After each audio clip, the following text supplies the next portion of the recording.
दोस्तों, डीएम साहब ठेले वाला बनकर सड़क किनारे पानी पूरी बेच रहे थे। तभी एक घूसखोर दरोगा वहां आता है और हफ्ता मांगने लगता है। दरोगा कहता है, चलो हफ्ता निकालो। डीएम साहब पूछते हैं, किस बात का हफ्ता?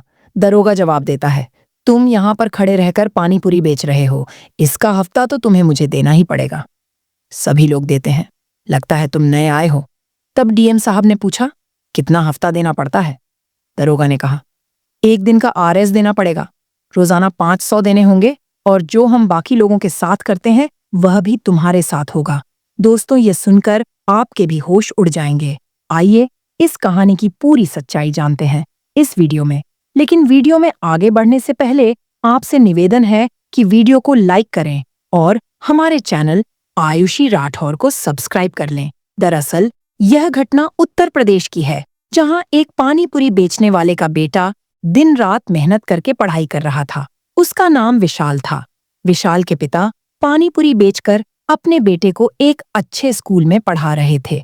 विशाल ने 10वीं कक्षा में पूरे उत्तर प्रदेश में टॉप किया। एक दिन उसके पिता ने कहा, विशाल बेटा, आज मेरे साथ पानीपुरी की दुकान पर चल। आज मेले का दिन है और ग्राहक भी ज्यादा आएंगे, तो मेरी थोड़ी मदद करवा देना।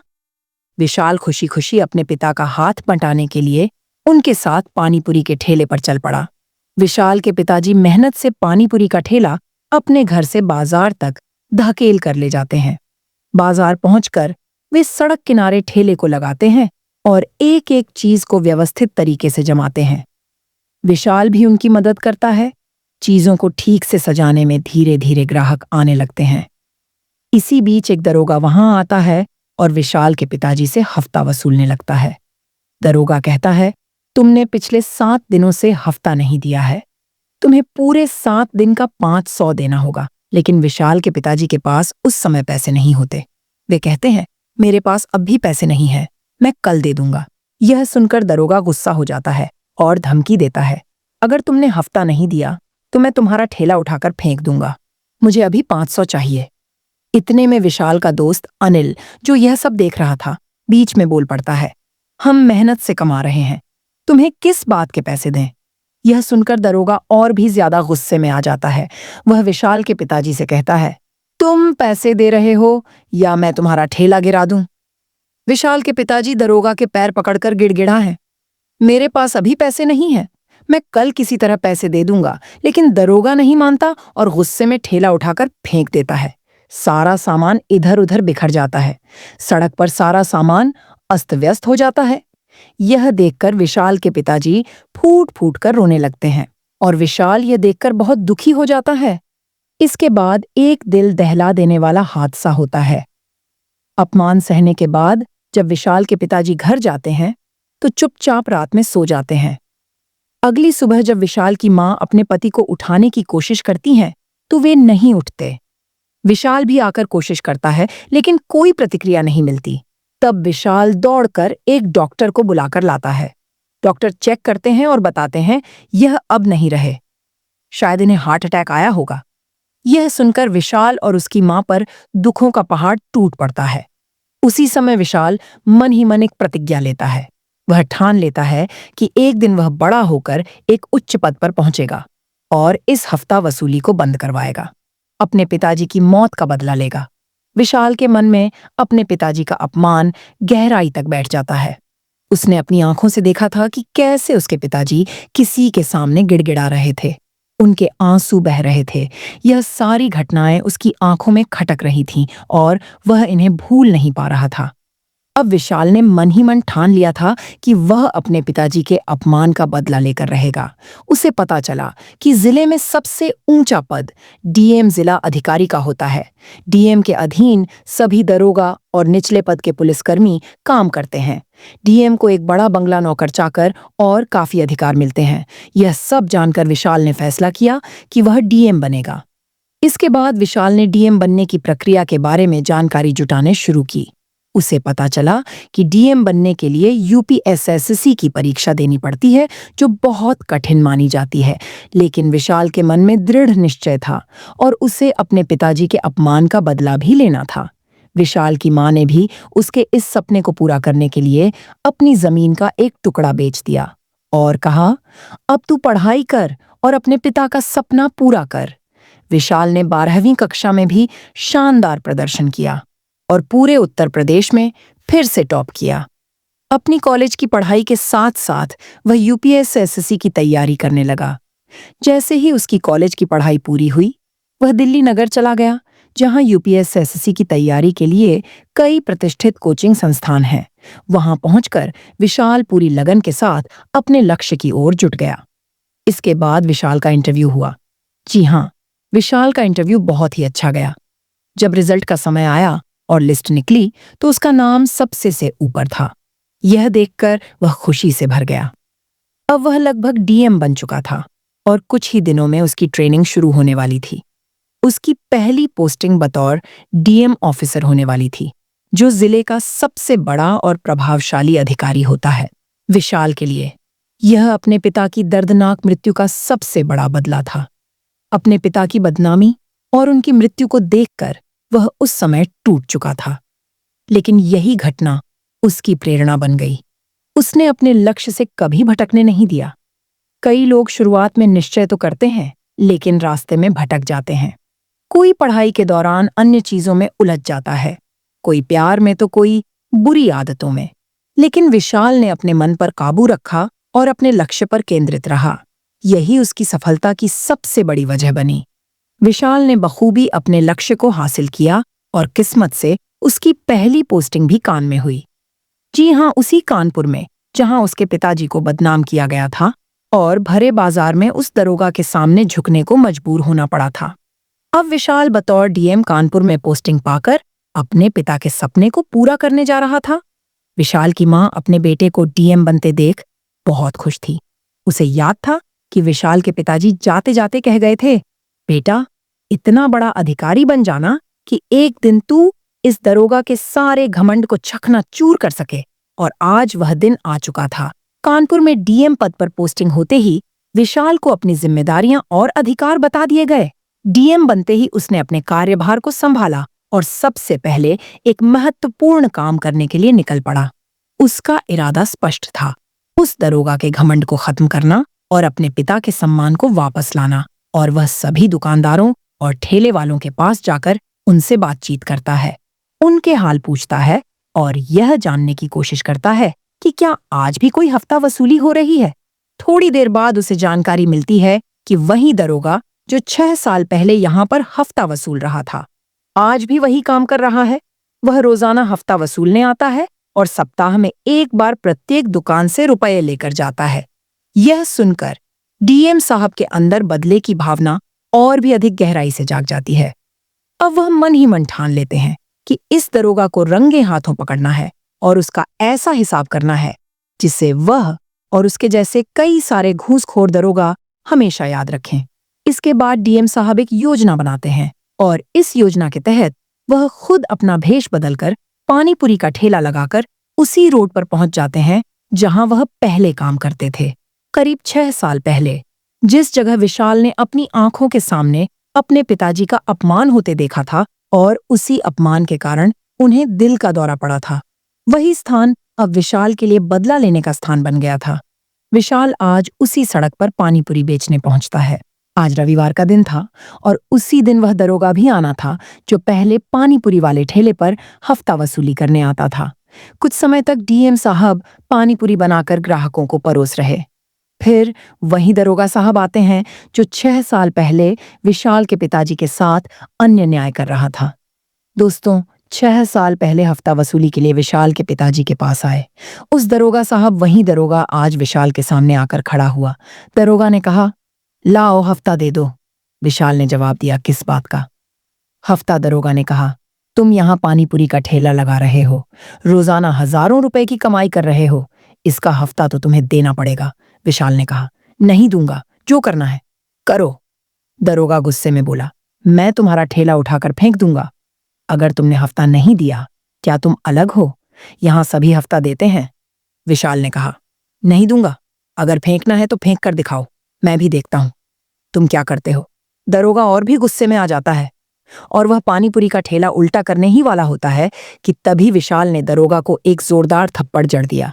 उसके बाद डीएम विशाल के सहयोगी दरोगा को पकड़ लेते हैं। डीएम विशाल अपने असली रूप में सामने आते हैं और कहते हैं, क्या तुम मुझे पहचानते हो? दरोगा समझ जाता है कि यह तो डीएम साहब हैं और गिड़गिड़ा हुए कहता है, मुझे माफ कर दो डीएम साहब, मैं आपको समझ नहीं पाया, मुझे माफ कर दो, आज के बाद मैं ऐसा काम नहीं करूंगा। तब डीएम विशाल कहते हैं, क्या तुम मुझे पहचानते हो? आज से 6 साल पहले इसी जगह पर तुमने मेरे पिताजी का ठेला गिराया था। यहाँ आपके द्वारा बताए गए बदलाव को ध्यान में रखते हुए दरोगा को भरे बाजार में अपमानित किया गया था और यह घटना दरोगा को याद आ जाती है। वह डीएम विशाल के पैरों में गिड़गिड़ा कर माफी मांगने लगता है। इस दृश्य को देख विशाल को वह पुराना वक्त याद आता है जब उसके पिताजी दरोगा के पैरों में गिरकर माफी मांग रहे थे। विशाल अपने पिताजी को याद करते हुए मन ही मन कहता है, पिताजी आज आपका बदला पूरा हुआ। इसके बाद दरोगा को पूरे बाजार में घुमाया जाता है, उसका मुंह काला किया जाता है और उसका जुलूस पूरे बाजार में निकाला जाता है। डीएम विशाल आदेश देते हैं कि आज से कोई भी दुकानदार से हफ्ता वसूली नहीं करेगा। इस घटना के बाद डीएम विशाल सभी के दिलों में बस जाते हैं। जो ठेले वाले सालों से हफ्ता वसूली दे रहे थे, उनकी वसूली अब बंद हो चुकी थी। सभी दुकानदारों और दुकानों से जुड़ी जनता की दुआएं डीएम विशाल के साथ होती हैं। अब विशाल के नाम से ने अपनी पहली पोस्टिंग के बाद से ही भ्रष्टाचार के खिलाफ अपनी लड़ाई शुरू कर दी थी। जब उसने पाया कि उसके पिता के साथ किया गया अपमान अब तक अनसुलझा था, तो उसने ठान लिया कि वह इसका जवाब देगा। अपने पहले ही प्रयास में उसने उस दरोगा को रंगे हाथों पकड़ लिया और उसे दंडित कर दिया। लेकिन यह सिर्फ शुरुआत थी। विशाल को यह समझ में आ गया था कि उसके पिता का बलिदान और कड़ी मेहनत से अर्जित पद केवल एक शुरुआती कदम था। अब उसकी असली लड़ाई तो समाज में व्याप्त भ्रष्टाचार, अन्याय और असमानता के खिलाफ थी। जब विशाल ने दरोगा को सजा दिलवाकर उसे अपनी ताकत का एहसास दिलाया, तो उसका मन और मजबूत हो गया। वह जानता था कि अभी और भी ऐसे लोग हैं जिनकी आंखों में सत्ता का घमंड है, जिनसे उसे सख्ती से निपटना होगा। विशाल का अगला कदम था जिला प्रशासन के तहत कार्यरत उन सभी अधिकारियों के खिलाफ कदम उठाना जो भ्रष्टाचार और गलत कार्यों में लिप्त थे। उसने अपनी एक रणनीति बनाई जिसमें उसने धीरे धीरे उन सबको जाल में फंसाया जो आम जनता को शोषित कर रहे थे। धीरे धीरे उसकी सख्ती और ईमानदारी की बदौलत वह जिले में एक आदर्श अधिकारी के रूप में पहचान बना चुका था। उसके कामों से सभी में एक नई उम्मीद जाग उठी थी। छोटे दुकानदारों से लेकर बड़े व्यापारियों तक हर किसी को न्याय मिलने लगा था। विशाल के काम के तरीके और उसकी ईमानदारी ने उसे से न केवल कानपुर में बल्कि पूरे राज्य में एक प्रेरणा बना दिया।